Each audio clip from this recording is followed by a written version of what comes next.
Everything gonna be alright. Everything gonna be alright. Alright.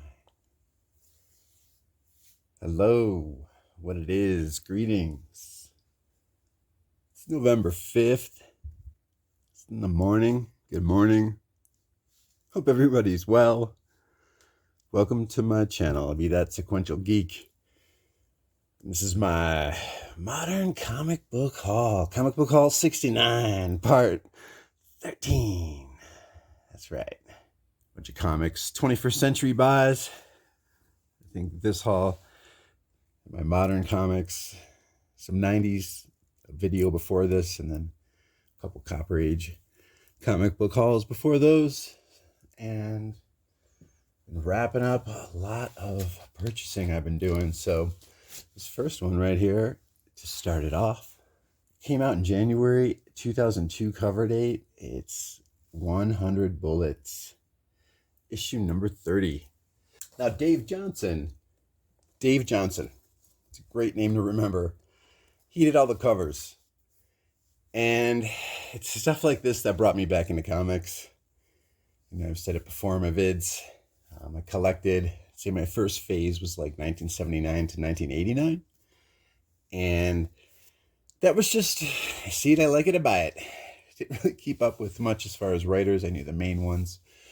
But frequented shops in the 90s, never bought a comic. Every few years, I don't know, 2 or 3 years, I'd go in, check out a shop, wherever I was at. And around the year 2000, started noticing some titles. I might have bought a few here and there, but then by 2001, I was definitely buying on the reg again. And there were these styles that I think should have been more prominent by the late 80s. I mean, if they had that speculator bubble, brewing, but they could have nurtured that with maybe some of their main titles, but then still maybe had a third, like I'm talking Marvel and DC. They should have turned like a third, more like how stuff went, because everything, got ruined and you lost a decade as far as I'm concerned, for the most part. And then there was this brief period where you had all these great creators that were being allowed to apply a lot of their graphic design techniques to these comics that have been limited by a lot of brand identities, a lot of house styles that the companies kind of had to maintain, because they weren't able to license stuff out. If they changed the image too much, they would be afraid that they weren't able to license it on a tube of toothpaste. And I don't know, maybe Marvel had declared bankruptcy, so their IP was already hurting, for example. And as the big two were going down, a lot of smaller titles were going up. DC was smart enough to start that Vertigo title. It's kind of like a goth industrial vibe, which is fine. Totally fine. We needed something. And Vertigo was really, I think it still is, one of the best kind of ideas, imprints from a larger label. Probably will be for many years to come, unfortunately, but I digress. Basically just trying to give you an idea, a sense of history of these comics, of when they came out. And I'd say one idea, one remark that I would base a lot of my buys off of, especially in the early 2000s, is this hasn't been done before. Like with the Ultimates, a lot of those concepts that you see in the movies and everything, it might be so common, but when it came out, a lot of it hadn't been done before. And you'll see what I'm getting at, because their main titles like Thor, Captain America, Iron Man were kind of lame. They weren't all that great in that era. I think more of like the Max titles with Marvel, or Fantastic Four 1, 2, 3, 4, or Big in Japan, or Alias and Daredevil, or New X-Men. Those deals more on the fringe, where these great ideas were allowed to be applied, or some one-shots like by Peter Bagge, the Megalomaniacal Spider-Man. Yeah, check out that one-shot. The artist, creator, writer from VIII. And so, 100 Bullets See, this new Marvel era, it didn't just include Marvel. It included Vertigo. It included Fantagraphics. Fantagraphics was already in full swing. So was Vertigo from their success of the 90s. But I think it did help purport the new Marvel situation. And a lot of the successes of new Marvel got shut out and everything got returned to this kind of new world order of brand identity where Spider-Man and Wolverine were in the Avengers. And you're not supposed to have stories in one issue. Everything has to be drawn out so it can just be sold as a trade paperback. Along with, of course, the ever ubiquitous variant cover.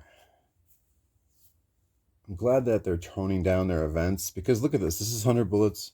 There was no event going on. Yet you wanted the next issue, and these didn't always come out monthly. The interior artist, Eduardo Risso. So glad I found out about 100 Bullets. Eduardo Risso did a comic book called Chicanos, written by Carlos Trillo. This motherfucking joint right here is 100 Billy. Thank you, Vertigo. That's right. Karen Berger. Or is it pronounced Berger?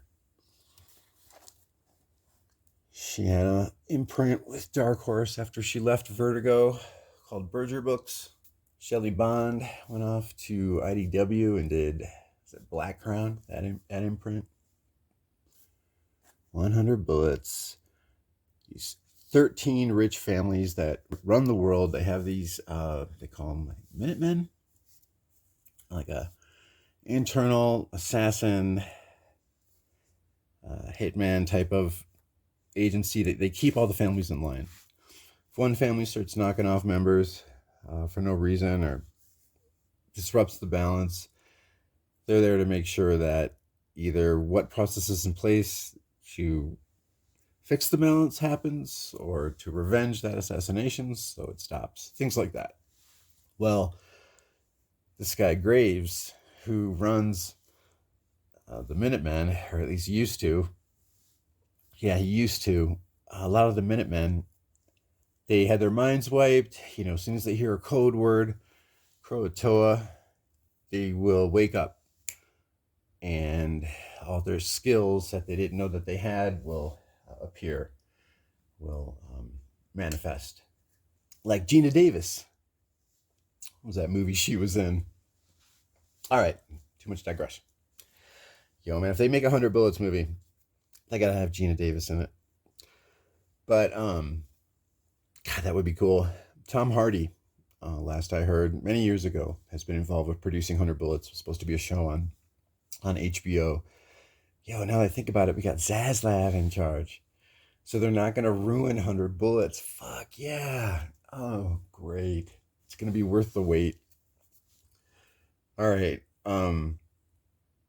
What else was I saying? That number 80 on the right came out, cover date May 2007. And the rest, as far as Graves goes and everything, you know, he would wake up these, he wouldn't just say a code word. He had to kind of wean these sleeper cell Minutemen agents that he was waking up for his own army. He had to like have them go through this process where he'd give them a briefcase with some information that would show how somebody had ruined their life, you know, did something bad to them pretty severely, and then he would give them a gun with 100 bullets, and he'd tell them even if they got arrested, he'd get them out, so forth. License to kill. So that's how it starts. The stuff about the families, you know, this ran for 100 issues, and the stuff about the families is the second half. So pretty much the first 5 years of reading this, you really didn't know all that stuff about the 13 families. Spoiler alert. You're welcome. You're welcome.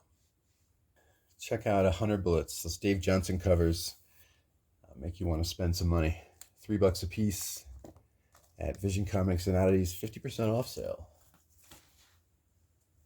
Anything $19.99 and under, 50% off at Vision Comics and Oddities.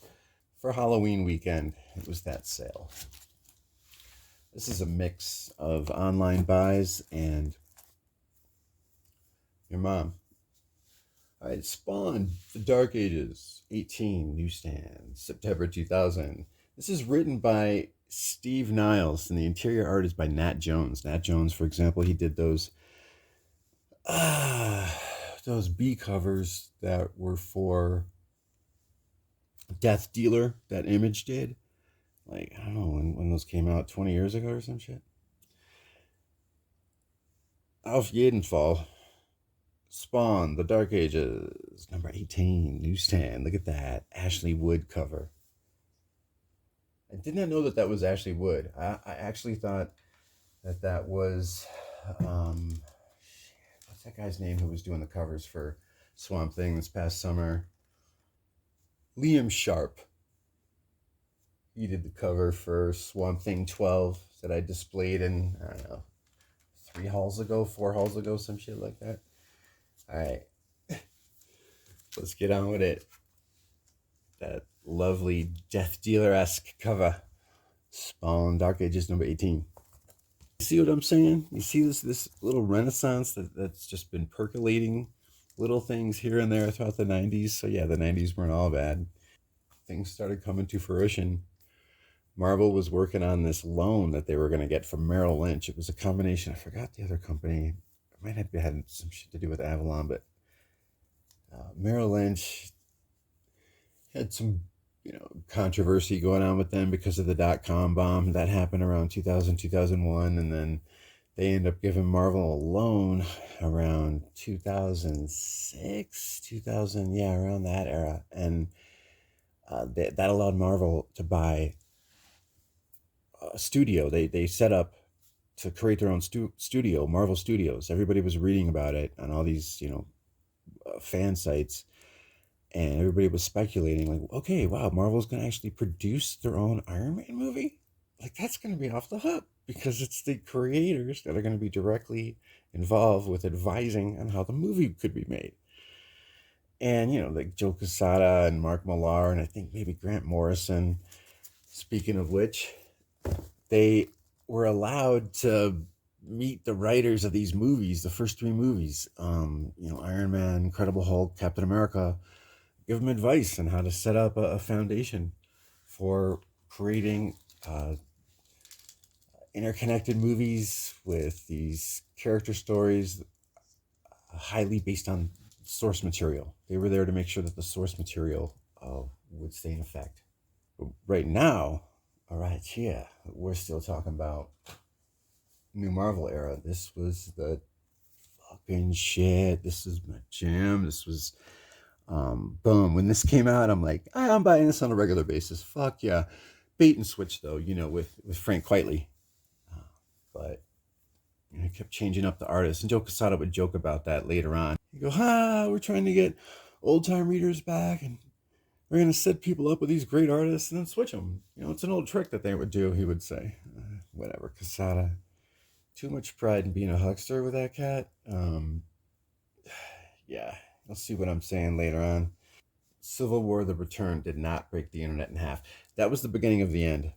We're talking now around Civil War 2005, and Quesada told everybody that this one shot Civil War, it's going to break the internet in half. When that happened, and then considering how Secret Wars was handled and how Civil War ended, and it just, the writing was beginning to show on the wall with a lot of stuff by that point. So even though you had these great ideas later on, like with Captain America Winter Soldier and Iron Fist, Immortal Iron Fist, they were like oases in a desert at Marvel at that point. This was so cool, though. Those uniforms, matching the movie as well. And, not brand identity, though. This, I don't know, for me, this was not like a typical X-Men cover. When I looked inside, everything was just, man, it was just the Frank Quitely artwork. If you don't know Frank Quitely, check out New X-Men. This is a title that I always recommend if somebody's new to comics. I always tell people, check out E is for Extinction. E is for Extinction.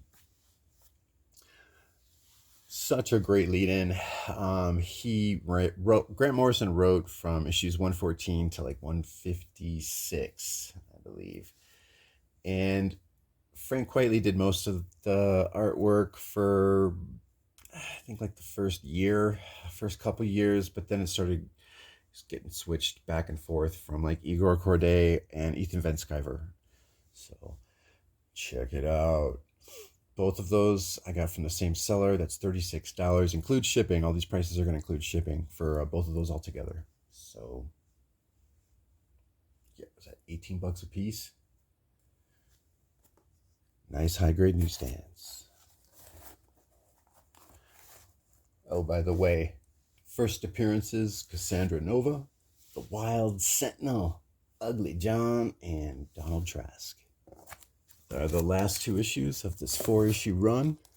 See, this is one of the great things about New Marvel was this convergence going on with all the successes of these indie artists. They were full swing from their success from the 90s and onward, and just got people like Richard Corbin over at Marvel doing a limited series for the Hulk and another one that he did for Luke Cage. Yeah, that limited series Cage was supposed to be 4 issues, and it came out with a 5th issue. Yeah, so newsstand copies. That's right. Newsstand, baby. Banner. Startling Stories was the title for the direct edition. For this newsstand, it just says Banner. That's right. Brian Azzarello, the same writer of 100 Bullets, teaming up with the legend Richard Corbin. $8 for each of those. See what I'm saying about this New Marvel goodness? Another characteristic of the unofficial era New Marvel is the access to mainstream characters like Hulk, which creators like Richard Corbin were given.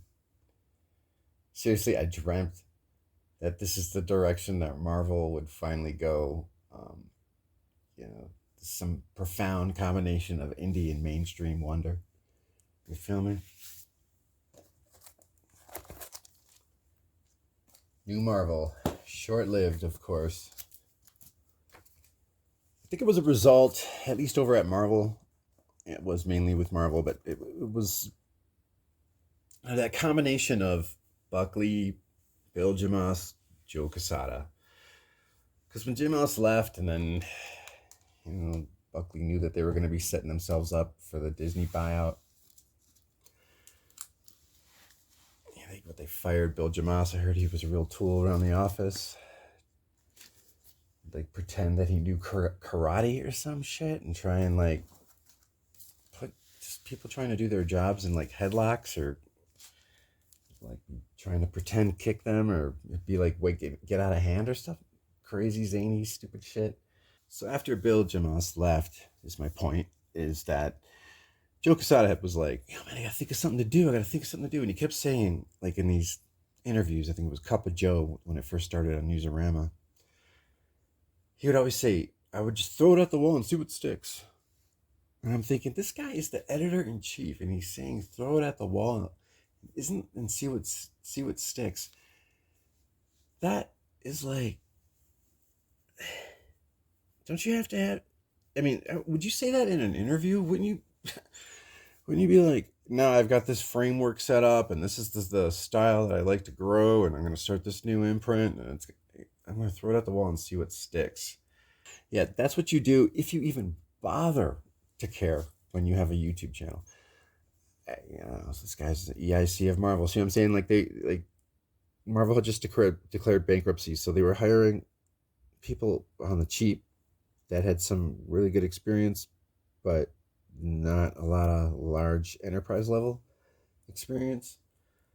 High grade level of environment type of experience. So you get what you pay for to an extent, long run, I guess. But some of the gems that came out of that were starting to become slowly far and few between. It wasn't all that bad by 2005, because I got some examples here. Supreme Power on the Left.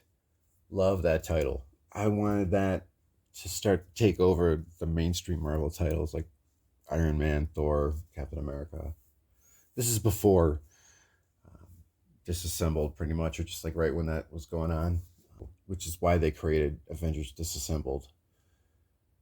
Because the mainstream stuff was just hanging by a thread, sales-wise. Sentinel #1, direct edition, that ran for 12 issues. A lot of these Tsunami titles, and this is what I'm getting at. So Quesada's like, I'm just going to go and throw it at the wall and see what sticks, yo. Yeah, that's what I do. I'm an editor-in-chief, so I'm going to say that. And yeah, that little logo, this tattoo looking, that was his. And he would start to say, well, manga's becoming popular, so we're going to do these limited series. They're going to be 12 issues each, and it's the Tsunami line, Tsunami. And it was like, this was the closest one to manga. I don't know, Wolverine Snicked. That was just like 4 issues, I think.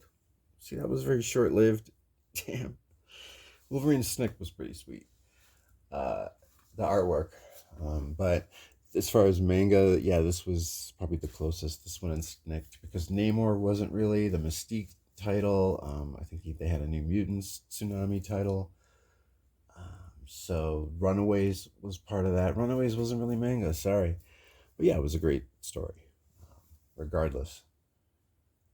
Sentinel #1, 2003 to 2004. 12 issues. But the Linsner covers for Mystique that he did when the Tsunami line started, those would have been like 1 in 10, 1 in 25 variants probably today. Glare not included.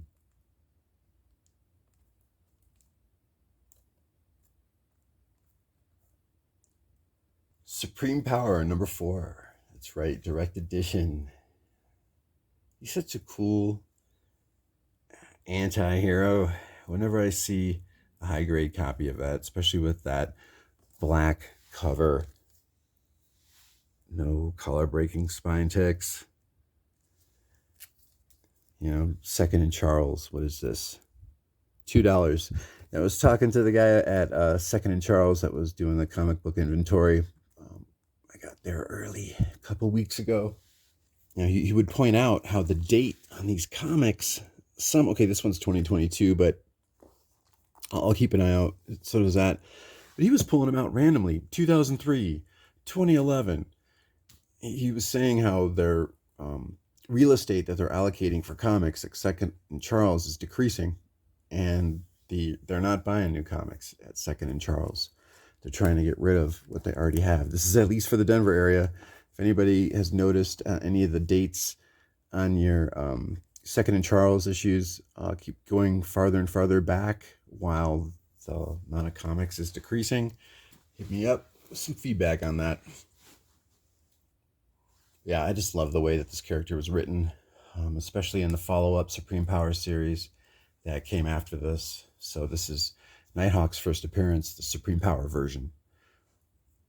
Yeah, this is also based off of Mark Grunwald's Squadron Supreme. Ran for 12 issues out of 1985.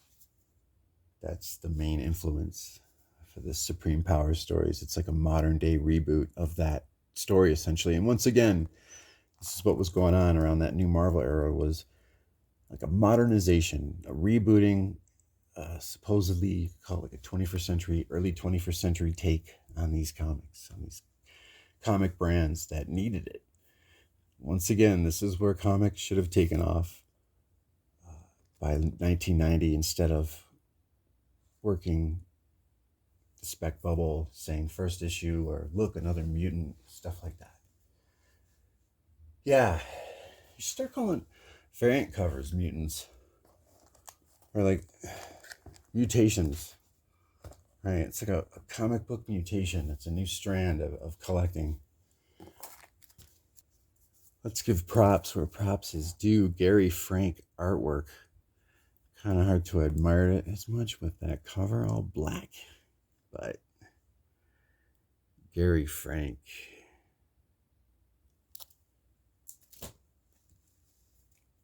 Avengers 500. This was the beginning of the end, people. When this came out, everybody was like, oh yeah, cool, they're going to reboot the Avengers now, finally. Because, you know, like I said, you had all these imprints that were rebooting titles like this, and and Ultimates, so forth. But Fantastic Four 1, 2, 3, 4 was kind of like outside of the mainstream MCU, and the Max titles were kind of like their own thing. So Joe Quesada was taking whatever stuck on the wall. He started to then apply that to Iron Man, Thor, Captain America, Avengers titles. Started off with Brian Michael Bendis' Avengers Disassembled, which was really cool, especially with that David Finch artwork. But God, did it just get drawn out? Wasn't coming out on a regular basis either. And this lasted from issue 500 to 504. And then you could say issue 505 is Avengers Finale. That's like the last Avengers issue. I think Bendis said in an interview around this time that he said that him and Joe Quesada, they would call this pretty much the end of Marvel, and everything else that came out after was not really going to be something you would want to expect to be based off of how the characters were written, which I found to be very odd that he said that, considering he did such a great job with Daredevil and Alias, that created that new hero with Alias, and then expanded upon Daredevil's history. It just didn't make any sense. It was not cool that he said that. And I think he was just trying to stylize and create an acceptable narrative for what they were doing. It's okay, yeah, it's decompressed. Well, hey, that's just how it's done. That's how manga does it, or I don't know, European comics or whatever. They were rationalizing a lot of bullshit. That's what you could see that in their setup interviews on that Flog Newsarama. So that's when I started learning the word flog. I'm like, wait, Newsarama? People are calling Newsarama a flog. What is that? It's like a fake blog. And that's when I started hearing stories about Aaron Swartz, right? How he was one of the first people that showed how companies would hire people to write papers, dissertations at like MIT, and then the companies would use those dissertations to prove certain points that they could sell whatever product to get around whatever regulation and so forth, make our lives so great. Oxycontin, Avengers Disassembled 500, Chaos, Part 1, Marvel 500, $20 plus shipping, so that was like, what did I pay, $26.56, about $27 I paid for that. High grade, newsstand copy though. See how I rationalized the high price, but it's newsstand. Paper's paper. But I'm thinking this is the beginning of the end. This was how they were turning the mainstream titles to new Avengers. Yeah, they ended Avengers and they're like, yeah, let's do shit that makes sense. Like Spider-Man and Wolverine join the Avengers.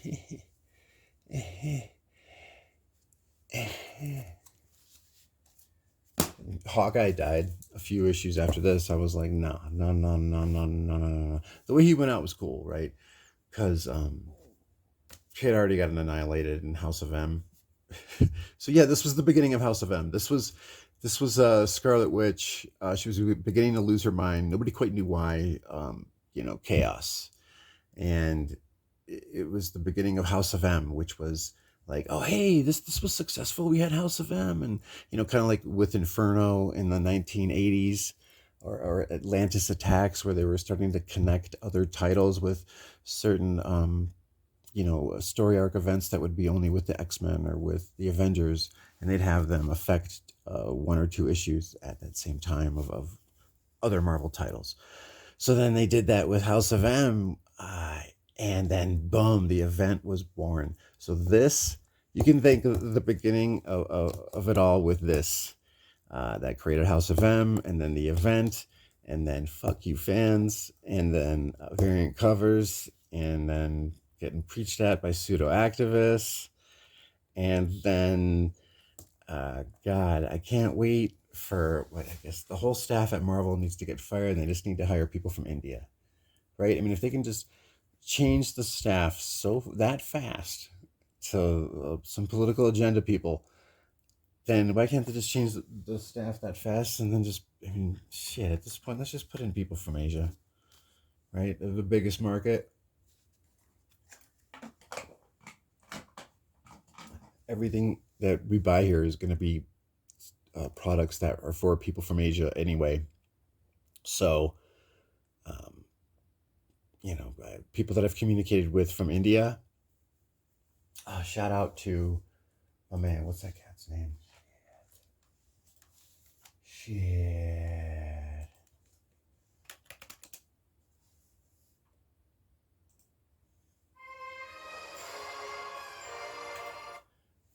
Comic Chemistry. Comic Chemistry. It's this guy from India, Jag. Street Smart Joker was the original title of his channel, but Comic Chemistry. I've messaged him. I spoke to him once on a Skype call, just briefly saying what's up. They don't know about woke bullshit. They don't keep up with it. They don't know about it. They don't see it in the titles. But as far as why, or the motivation, or as far as why this writer got hired or why so and so got fired, they don't know about any of that. They're not into any of that stuff. So my point is how great that would be then to have someone with that background, with that point of view, entering comics, entering Marvel. Somebody who doesn't care about that stuff. What a thought. Probably will get shut down, this channel, just for saying that Homeland Security's gonna come ruin my ass. Like, get in line. Avengers Disassemble 500. Chaos Part 1. Bendis. This was the beginning of the end for Bendis, right? For me, he was great in Alias and Daredevil. Yeah, chaos, baby. I'm an agent of chaos. Yeah, Brian Michael Bendis. He's an agent of chaos. I say to that, I say, it's not about the message. It's about burning money. The Avengers. No, wrong. The New Avengers. Guest starring the Fantastic Four. So 9/11 happened years ago. Years before this. This is 2005. It's a not for resale comic book that was sent out to all the military bases throughout the world, in particular Afghanistan and Iraq.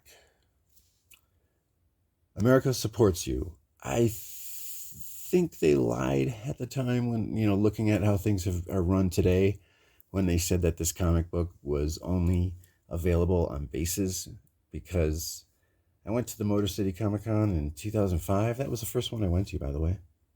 And it was in Novi. I'm like, this is... I grew up in the suburbs. I'm like, this is not Detroit. This is 20 minutes from where I grew up. All right. The New Avengers, guest starring the Fantastic Four. And all these dealers were selling these comics. I saw every fourth table, somebody had a stack of these. One guy had a big old box, like a comic book size box, and he was just selling them for $20 a piece. And I was watching him let people talk him down to $10. So I was like, no way, man, $10. So that was back then. But I saw this one for $2. This is part of the 50% off sale. So fuck it, I want to get it. It's in high grade condition. This was the first comic book for the 21st century that Marvel sent out to the military. They did send some more New Avengers comics that were like kind of mini comic size, like half the size of a comic book, a bunch of those. But this was the first one. So, how rare these are, I don't think these are all that rare. I don't think they were just given out on military bases, but that's a cool concept. I like it. And it's also just like a marker, a sign of the times type of thing too. I knew it because, we're talking the end of New Marvel and the beginning of the end.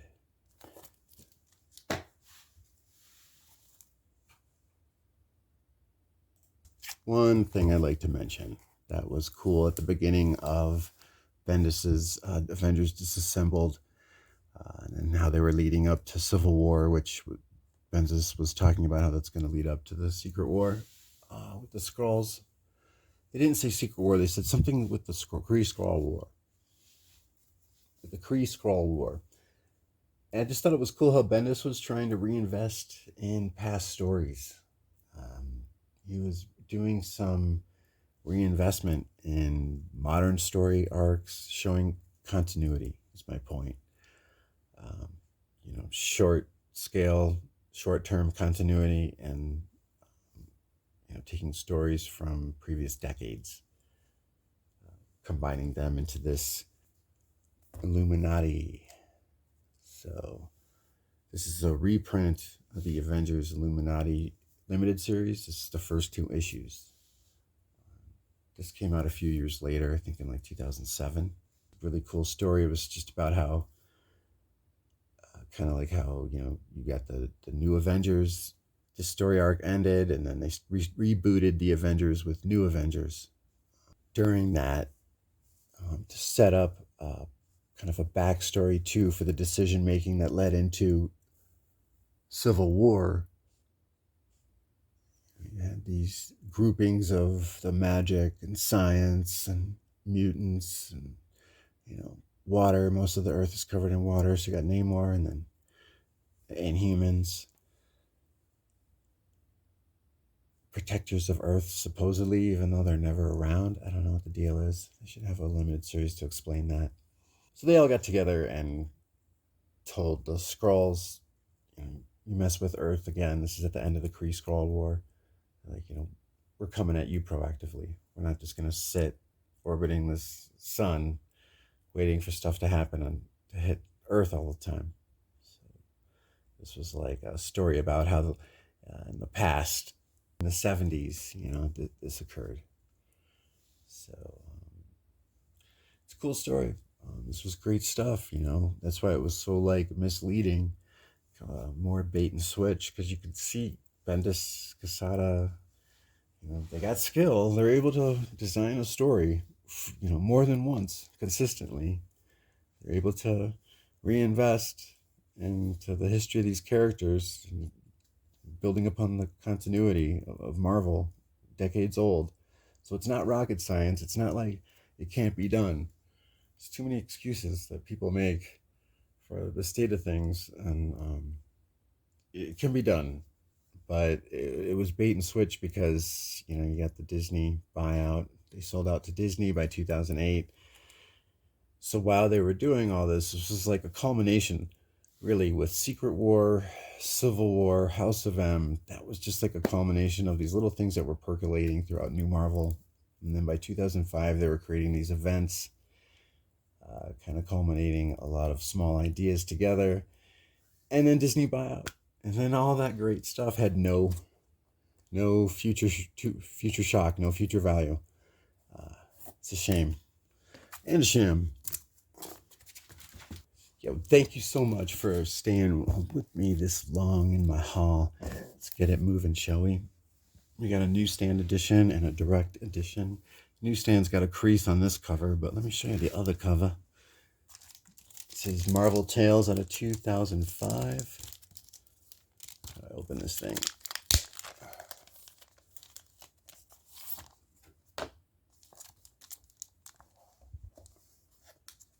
Checked the other side, and I was like, no way. That's right, Amazing Fantasy #1 reprint, first appearance of Aranya by Fiona Avery and Mark Brooks. Mark Brooks did the cover and artwork. Character design of Aranya is so fucking cool. Concept behind her, just as cool. And then they had to turn her into Witchblade. No idea why. It's like, yeah, what the fuck? So after the Tsunami line that Joe Quesada did, he then created, he goes, Gen Next. We're doing Gen Next, y'all. And Gen Next was just another gimmick. He created a bunch of shorts, limited series. And it was more, like he said, just to throw it at the wall, see what sticks. And part of that. Was Arana. And I think, well, okay, too, the concept with Gen Next is she's, what, Hispanic?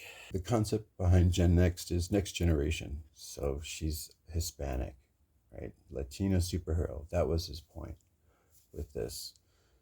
So this particular cover, it's really cool. It was eye-catching. The design of her is just, I thought it was really dope, man, with the way that those sunglasses were. It was kind of like a homemade costume. Kind of like going back to the roots of Spider-Man, more of a street level DIY kind of superhero. That's how he was to me, on his own, trying to figure stuff out. That was part of the unique drama, the unique dialogue. It wasn't angst. It wasn't brand identity driven angst that they had to project on the character all the time. It was like, I got to figure this out. It's not going to work the first few times I try it, but I'm on my own. Right? He didn't have any parents, pretty much. So, this young guy living in a big city. Gotta do what you gotta do. She doesn't have a costume, so she's got this cool look that she developed. Just thought it was a modern, lowbrow kind of a character. They fucked it up and turned her into Witchblade.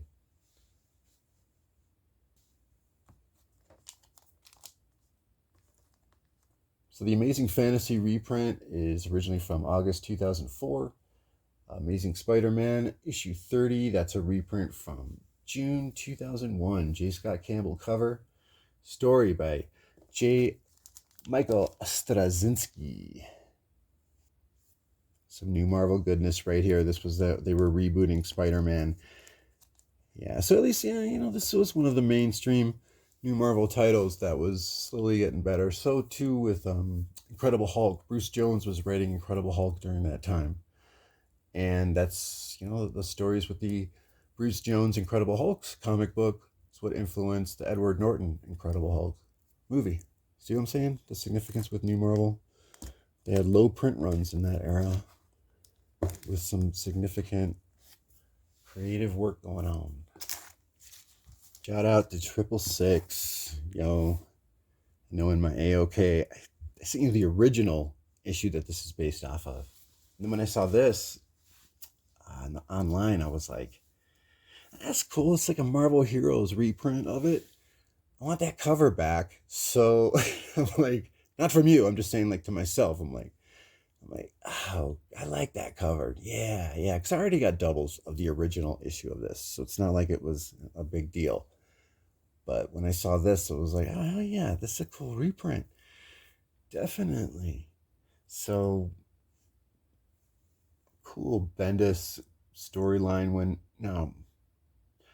the storyline started off, this was very decompressed. Interesting story though, with New Avengers, stuff going on in the Savage Land, and they led into the Sentry's origin, kind of with the Sentry's origin. But it was interesting with the definitely eye-kidnapping David Finch art, followed up with Civil War artist McNiven.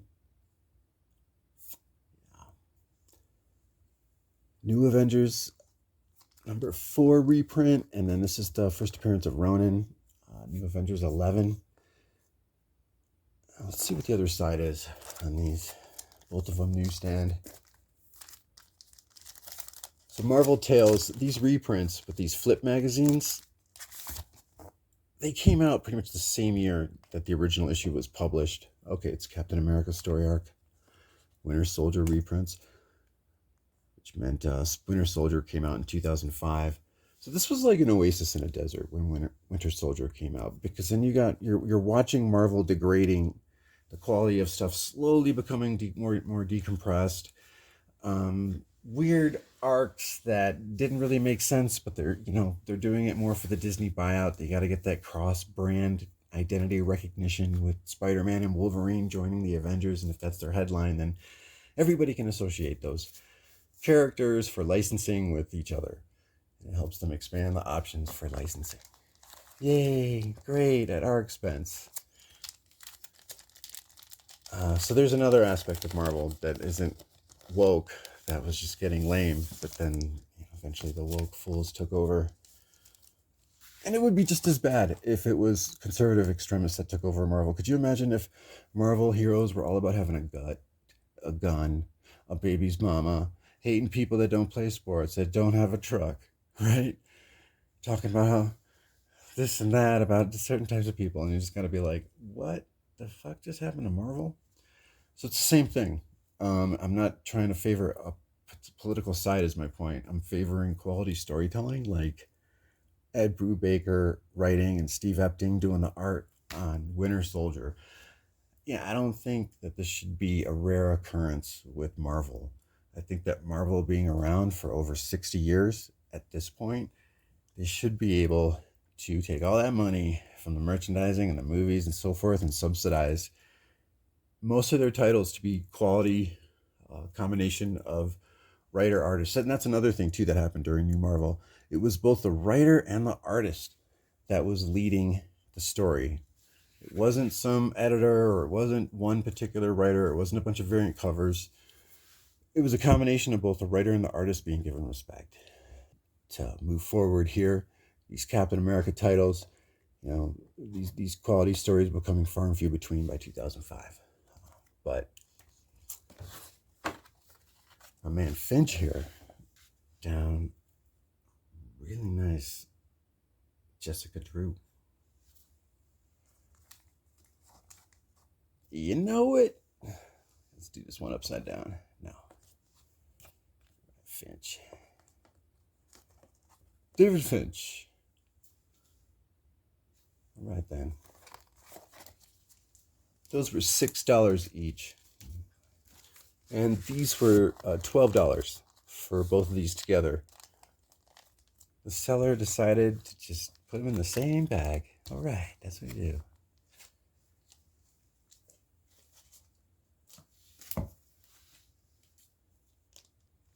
This is another Gen Next. Adam Warren, writer artist on that.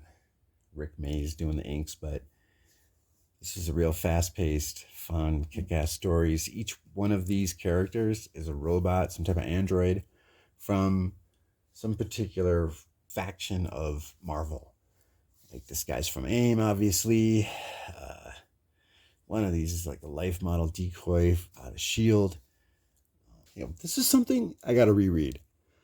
I bought, there was like a mini compact compilation of this, like trade paperback of this. It's like in a manga size. And I liked it so much. The condition was so nice. It looked so cool. I just bagged and boarded that baby. It just seemed like too much of a great collectible for me. Got OCD like that. So each one has like its own particular set of skills that they'll complement each other. Just great art. I was always looking forward to the next issue. So I suggest if somebody wants to have like a nice quick read, fun trade paperback, keep an eye out for Live Wires. And yeah, right. So here we got Marvel Next. And this was like their little branding scheme that was going on after Tsunami. And they didn't know, like Quesada was like, he didn't quite know what to do after that little triad got broken up with Buckley, Jamas, and Quesada. And he was like, okay, so I started Tsunami. Then he did Marvel Next. And then after House of M, it was like just events. Right. Rana, Heart of the Spider, issue number 5, newsstand. Mark Brooks cover. After the Amazing Fantasy appearance of Aranya in that story arc, she got her own series. Mark Brooks did the covers, but he didn't do the interiors of these. It was Roger Cruz that did the interiors, but Fiona Avery was still writing. She went over to Top Cow, I think. On the cover that is Amun, an assassin from Egypt, hired by the Sisterhood of the Wasp. I think initially he was supposed to go after Arana. His first appearance, I think, is in the first or second issue of this story, Mark. And so, yeah, nobody really said the word millennial, by the way, back then. So, you know, with Gen Next, it was called Gen Next. capital GN. You would see that on some of the covers or in some of the ads that Quesada would push for this. And for Arana. Just so you know, like he was actually referring to millennials as Gen Y. Seriously, in interviews when he was talking about doing this. So Machine Teen also came out during this time, part of Gen Next. Being someone with red hair, fair skin, tall cat like myself, I was like, yo, I'm buying this comic. It's kind of cool shit, finally. Machine Teen. James Jean did all the covers for these Machine Teen comics. Ran for 5 issues. This guy's an android. It's not the same scientist that created Machine Man. I had to look that up. Adam Aronson is this android created by Isaac Aronson. It was Dr. Abel Stack that created Machine Man. Jack Kirby's 1977. This gem is a short-lived concept. Cover date July 2005. For both of those, actually. So I've got these comics I'm displaying in pretty much the order that they were published. Kind of give you an idea of how things were progressing. At least from my point of view. Leave me a comment. Let me know if you think it's inaccurate or not. Cool James Jean artwork, though. He's known for doing a lot of those Fables covers. FYI. Oh, yeah. The date on this is 2018, and it's at 99 cents. That's one of the points of the employee that was over at Second and Charles. He was saying that you're not going to be seeing dollar comics anymore. They're all going to be $2.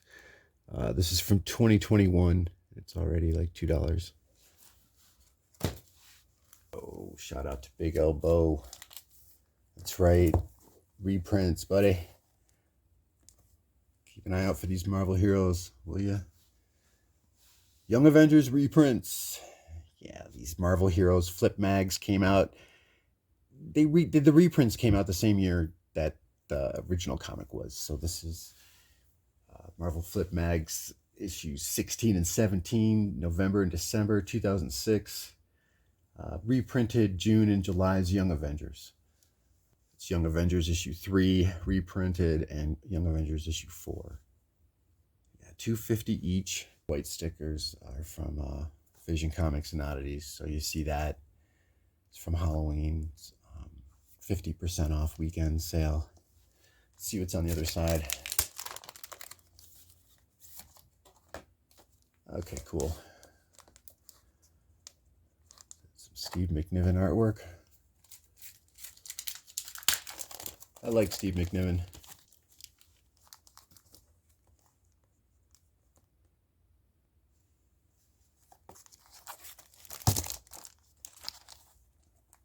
Alan Heinberg story. Jim Chung art. Jim Chung's also the artist for this Illuminati limited series, by the way. Gabriel Del Otto. It's out of May 2006. See, the way Annihilation was handled, I think that's how events should be. It's not too blown up all over everybody's spending habits, but still a quality tale. I think this and the Secret War limited series was like Gabriel Delato's breakout work. Interior artwork by Scott Collins. Story by Keith Giffen. July 2007. December 2007. Oh man, that's right, 666. What's up, man? I know I sent you that one, Avengers 4, and then this Mighty Avengers number 3. Lovely Frank Cho cover, isn't it? Yeah, Tigra, baby, what's up? Bendis story. Yeah, by this point, I mean, the Frank Cho cover and interiors was so dope. It was all right. I wasn't really into Marvel at this point. I wasn't even really spending comics. I was done. by Civil War, but it's all good. These Mighty Avengers stories were still fun reads when I finally got them in trade paperbacks, so I'm not crazy about buying stuff new. Don't want to feed the monster. Yeah, purchase for the Frank Cho cover. Jonathan Latham, Feral Damsel. See, we're talking 2007, another oasis in a desert. It was totally far and few between at this point. When Omega the Unknown came out, I was like, what? No way. God, what? I mean, why did they finally wait this long, 2007, to have something like this, Omega the Unknown, when they had like this huge window of time, totally outside the box of their own house style? But nonetheless, highly recommended, fun story, but don't expect to have your typical superhero story. This is written by Jonathan Latham, art by Farrell Darlarimple. Omega the Unknown, number 1 of 10, direct edition. Couldn't resist. This is actually from 2014, but it is for $2. So they not all were $1 back then. Immortal Iron Fist, issue number 2. Direct edition out of February 2007 cover date. And that is the variant cover by Travel Foreman. First 3 pages of this comic are by Travel Foreman. Got his autograph right there. It was both of these bought on eBay, including shipping. Like, I don't know which one, but one was 15 and another one was 12.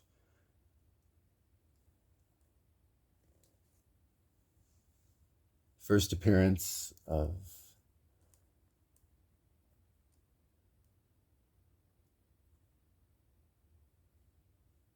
Wu Aoshi from Kunlun. She was around 1517 to 1550. Became known as Pirate Queen of Shanghai Bay. So we got ourselves co-writers Ed Brubaker and Matt Fraction doing this tale. Immortal Iron Fist, very successful Iron Fist story. And David Aja was doing the A covers and the interior, except for this comic. Yeah, Travel Foreman did the first three pages. Yeah. 2007, first appearance of one of the more popular Immortal Iron Fists. What's that? Do I have it in newsstand? You know I do. Immortal Iron Fist number 2. This is the David Aja cover. In a newsstand. That's right. $8 for a 100% Kung Fun. Get your Kung Fun on with the first appearance of the Immortal Weapons. Immortal Iron Fist number 8 contains the first appearances of the Immortal Weapons. Got the first appearance of Sparrow, Prince of Orphans, Fat Cobra. All yours, Kung Fun and all, $26, including shipping. This was $9, including shipping. High quality.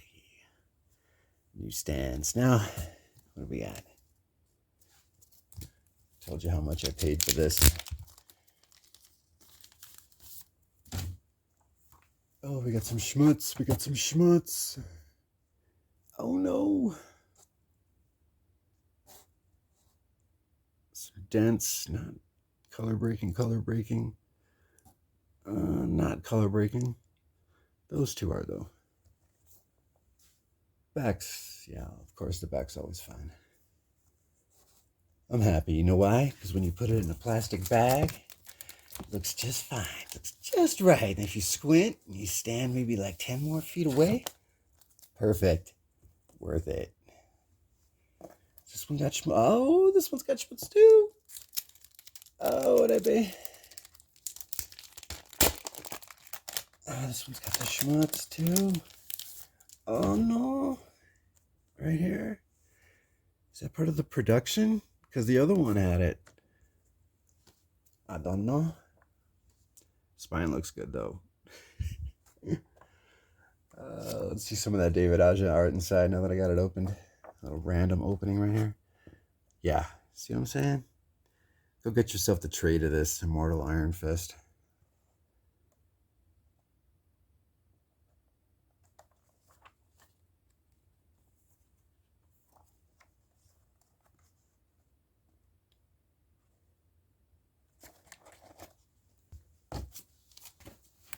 We are wrapping up this haul. Here's issue number 4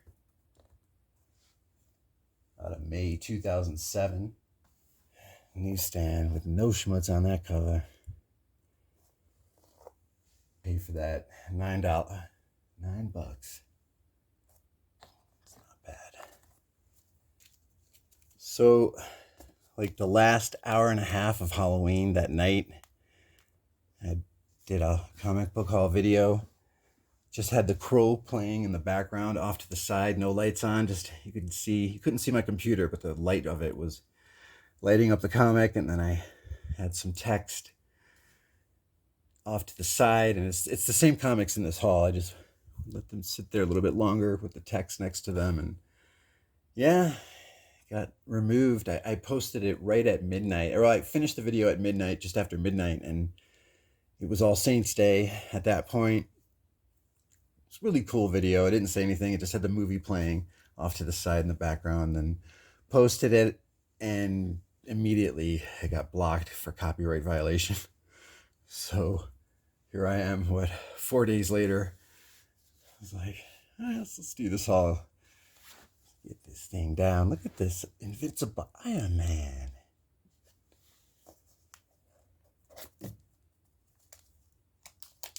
This is out of 2008. Both newsstands.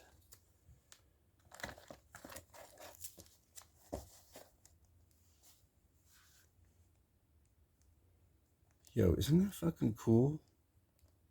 I got both these in newsstand. I know, right? Deuce. Invincible Iron Man #1.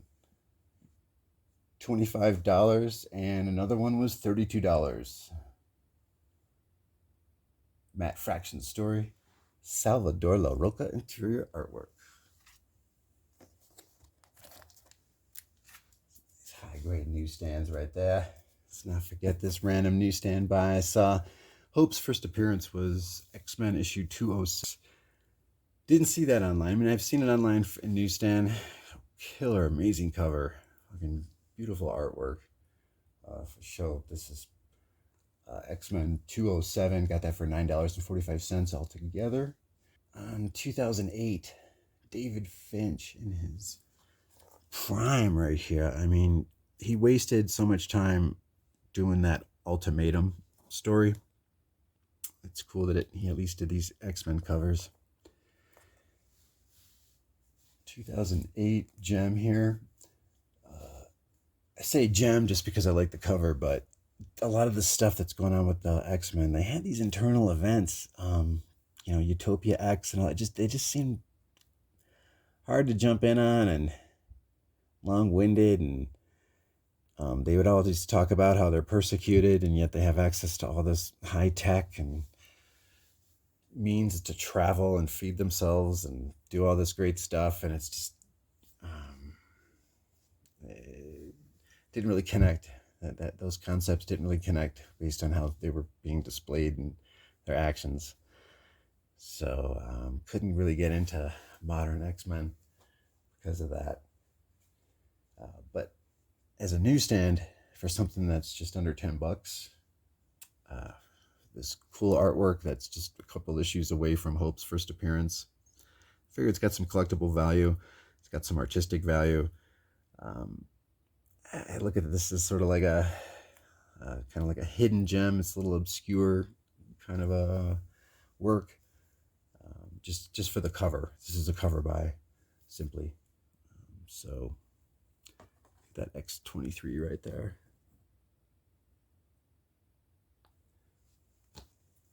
So I also managed to find online Dark Avengers #1 in newsstand.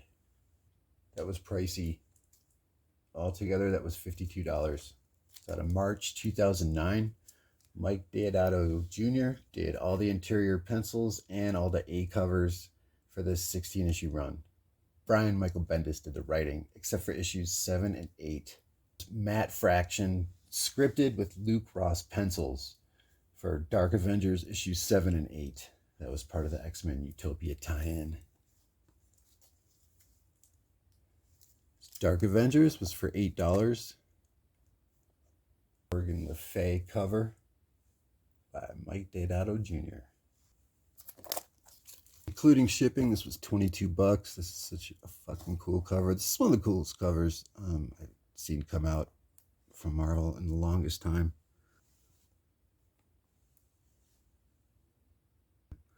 Shout out to the channel Graphic Vandalism. Please, if you want to have some recommendations, some real out of bounds type of comic book storytelling. I don't mean like anything that's going to be too new. Well, maybe it will be. He's got some stuff that has been completely new for me. So, Graphic Vandalism, he's got a live show on Friday night. I managed to have some time to check it out last night. And they were going off about just books, album covers, as well as comics. Checking out live venues, bands.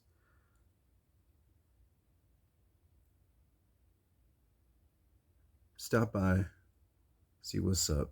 Friday night, Graphic Vandalism, best live show. Hit up Graphic Vandalism. Fuck. Stop by there. Take a night off. God, that's Alan Aldridge. The reason I was mentioning Graphic Vandalism because they were talking about album covers and they were showing some stuff back in the day, like from The Who, for example. And at that same time, this guy, Alan Aldridge, made a name for himself for doing album covers for like The Who and Rolling Stones. I don't know if I want to call it entirely psychedelics, but yeah, it's like psychedelic. It's got some like Hinduism.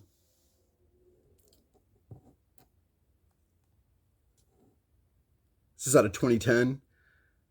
Avengers issue number 2. And it's the Iron Man by Design set of variant covers. Some Brian Michael Bendis story, whatever. Wrapping up this haul, a few more comics to go. Shadowhunter issue 0. Altogether with issue 0, it's a 4-issue run. And for issues 1 through 3 then. And it's out of Virgin Comics, Jenna Jameson's Shadowhunter. She actually wrote some pages, I think, in the first issue. It's a Greg Horn cover. Cover date December 2007. It's worth noting that the interiors are by Mukesh Singh. Shadowhunter 0. Greg Horn cover. Virgin Comics. This is the label out of India. I got some comics coming in the mail from Holy Cow. It's an Indian comic book publisher. Deepak Chopra and Sir Richard Branson founded Virgin Comics in 2005. And in that, exchanged some ownership. I think they had some VPs take over the company. One of them being Deepak Chopra's son, Gotham. And they changed the branding. Virgin Comics is no more. They created Liquid Comics, and then they created this label that they used to print comics called Graphic India. So you'll see a lot of these Virgin Comics titles, characters, IPO, republished with the Graphic India label. Like 18 Days by Grant Morrison was Graphic India. Jenny Frison cover of Devi, that's by Virgin Comics. Chakra the Invincible, co-created by Stan Lee, another Graphic India title.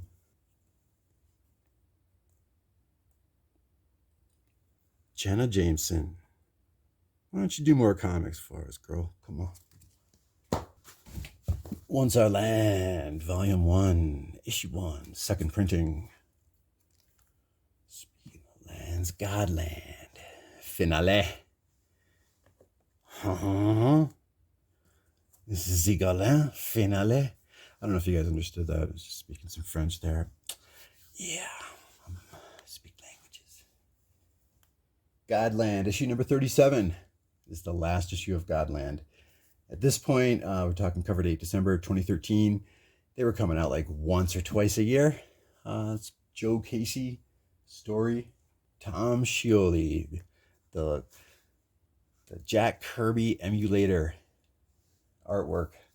This is a love letter to Jack Kirby. It's the purpose of Godland. It wasn't meant to go on, be an ongoing comic book. This is from Image Comics. Started in 2005. And this is just one of the most fun, weird, exciting, off-the-wall sci-fi superhero comics that you're going to find. It's a very lovely, great tribute to Jack Kirby. Please check out a Godland trade paperback. It's a great way to escape. So, Once Our Land. I have not read Once Our Land. I like the artwork. I find the storyline intriguing, but I just bought it as a collectible buy. And because I got it for $5. So if you don't know about something, in my opinion, collect what you like, invest in what you know, right? So if I don't really know much about it, don't spend a lot of money on it, that's kind of my concept behind. Try to combine as much as possible, though, the concept of collect what you like, invest in what you know, try and have that overlap as much. But if it's just something like this where I don't really know much about it, so don't spend a lot of money on it. This was $5. It's my advice. Who did this cover? This Gustav Klimt-esque gem right here.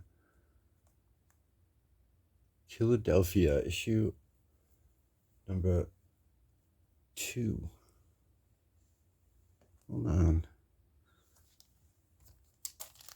This is out of 2019. Make sure I get the issue number here. No, I don't know why I said issue 2. If you can see that. Anyway, 021, that's issue 21. 31. Cover C.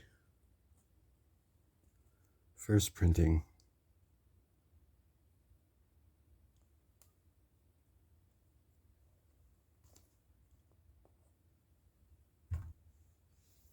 Yeah, that is the interior artist. Jason Sean Alexander. Rodney Barnes is the script. Jason Sean Alexander's is the cover and interior pencils. Amazing. That is the noir edition of issue 21. It's a May 2022 cover date. Around that same time, around 2020, you got this reprint of 2018's Bitterroot. Image first for $1. Regina King co-producing the movie adaptation of this that she will be directing. Looking forward to that big time. What's next to tie it up? A couple of free comic book day comics. I got these just for $1 a piece when I bought this one. Comic Shop News. This is issue 1659. Let's get this off here. 2 of these.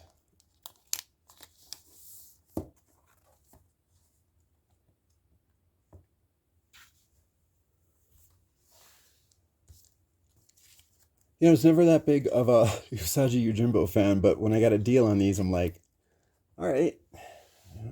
Comes with a free comic book day comic. It's $10 Comic Shop News, $5 a piece.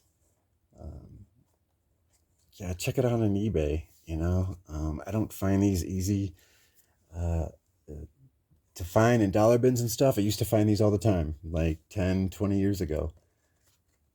They're distributed by Diamond, but sometimes they have like a huge spread inside. Sometimes, yeah, that's why they're worth looking in, but you got to be real careful. These pages. Yeah, there's no spread inside here. But if you see issue 255 of Comic Shop News, it's got a spread of Spawn, and then 254 has like a large article mentioned early printing of Spawn, and 242 is like one of the first Comic Shop's News 242. It's one of the first times you see Spawn printed. It's like a small panel ad for Spawn. Comic Shop News 1659. Nice Stan Sakai artwork, as well as this Free Comic Book Day Usagi Yojimbo. This completes my Free Comic Book Day comics. I like the concept of getting like classic comic book characters, timeless images, something of Spider-Man, Superman, Mickey Mouse. Those are like your main basic ones, right? But then stuff like finding like a Linsner Red Sonja, or like I showed in that Comic Shop News haul I did just recently. That was my comic book haul 69 part 8 haul, my comic book shop news haul. Check that out.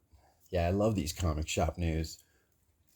Fun little novelty buys, little niche collectible within this already niche hobby. Comics can be so popular in Japan. Why can't they be like that here? I know it's so popular in Japan that people are known to just, manga is something that you leave. You leave it on the train, I guess, or like when you're done reading it at a coffee shop, someplace. You would just set it aside for somebody else to pick up, and it's common for people to do that. It's like a courtesy.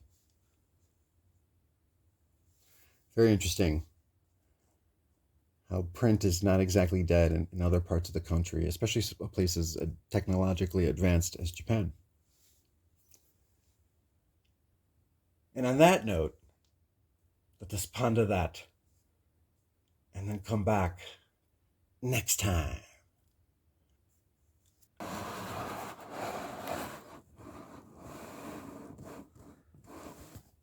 So thank you very much for stopping by Comic Book Shop Hall 69, part of 13. Peace.